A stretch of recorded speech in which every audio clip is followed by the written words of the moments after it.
Hello there, I am a single father of two 3-year-old boys. Their favorite TV show is Barney and Friends. Well, it used to be until last night. Yesterday I was looking at my TV guide and I saw something that caught my eye.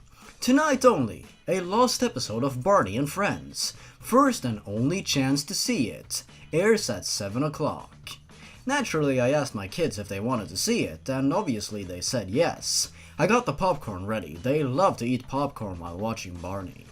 When the time finally arrived, they ran into the living room, turned on the TV, and sat down on the couch with me. It started, the theme music playing. However, something wasn't right. For starters, I could vaguely hear whispers during the music, and it sounded creepy. I shrugged it off, assuring myself that it was just my imagination. Anyway, the episode began like it always does, with the kids talking about something while holding a doll version of Barney. Then poof, he comes to life giggling like an idiot. He started speaking and I turned it up slightly so we could hear it. Barney sounded slightly weird, as if two people were talking at once. One in his normal voice and another that sounded demonic to say the least. I tried to ignore it. That's when I heard Barney say, "Hi kids, today I'm going to teach you about death." I nearly fell out of my seat when I heard that.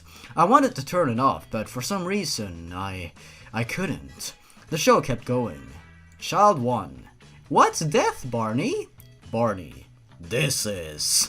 His face suddenly turns angry, and he grows teeth. He laughs evilly, and he bites the poor child's head off. For some reason, my children kept watching, not affected by the obviously disturbing stuff going on.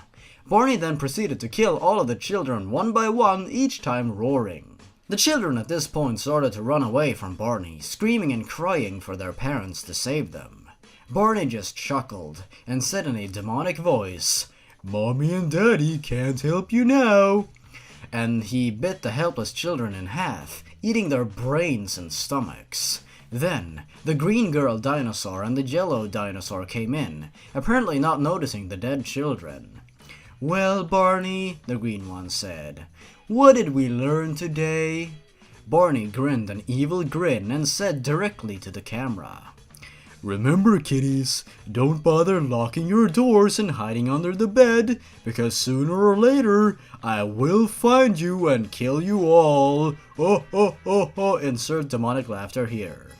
The rest of the damn episode showed a distorted picture of Barney with a blood-curdling scream. That was the last straw. I reached for the remote and turned it off. I looked to my left and I realized that my children were nowhere to be seen. Thinking that they already ran into their room, I went in there. However, I didn't find them.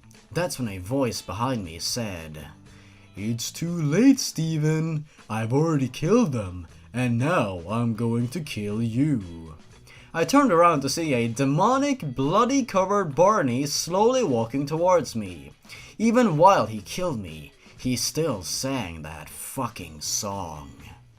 "I love you, you love me, we're a happy family."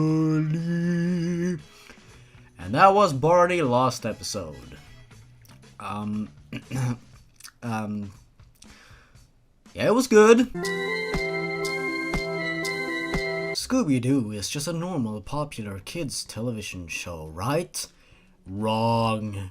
Scooby-Doo is a drug-induced cartoon and is very fantasy-like. Shaggy is a hippie high school dropout who spends most of his free time getting high up on drugs. Scooby-Doo does exist, but he doesn't talk. It's the hallucination. Scooby and Shaggy sat in the back of the mystery machine because they would smoke weed back there, thus explaining why when the mystery machine took off, smoke came out of it. As for Scooby's snacks, they are drugged up. This explains why Scooby and Shaggy get more courage after eating them, simply because the drugs kick in. Shaggy and Scooby eat a ton, and it is a cause of the munchies. Scooby also earned the nickname Scooby-Dooby-Doo from all the doobies or joints he took in. Also, in the movie, Shaggy eventually falls in love with a girl named Mary Jane. Mary Jane is quite synonymous to marijuana. But what about the rest of the gang? Why do the jock and popular girl hang out with the nerd and the stoner kid? Well, Fred and Daphne are a couple from the popular gang, but they didn't care as much about getting popular as they did getting high. And the gang gets drugs because Velma messes with the chemistry of growing weed. Shaggy will stop at no costs for getting some. Daphne has tons of money being rich, and Fred being the leader of it all. Also, Fred and Daphne are sex addicted. They secretly go off into the mystery machine to exchange into strange sexual acts, while Velma, Shag, and Scoob go together in the complete other direction. And what else about Velma? A lot of people think she's a lesbian, but truth is, she hangs out with the gang less for the drugs, more for the dog. Scooby. She is zoosexual, meaning she is attracted to animals. She did sexual things to Scooby while the others weren't looking.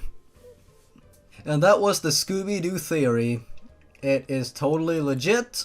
My god.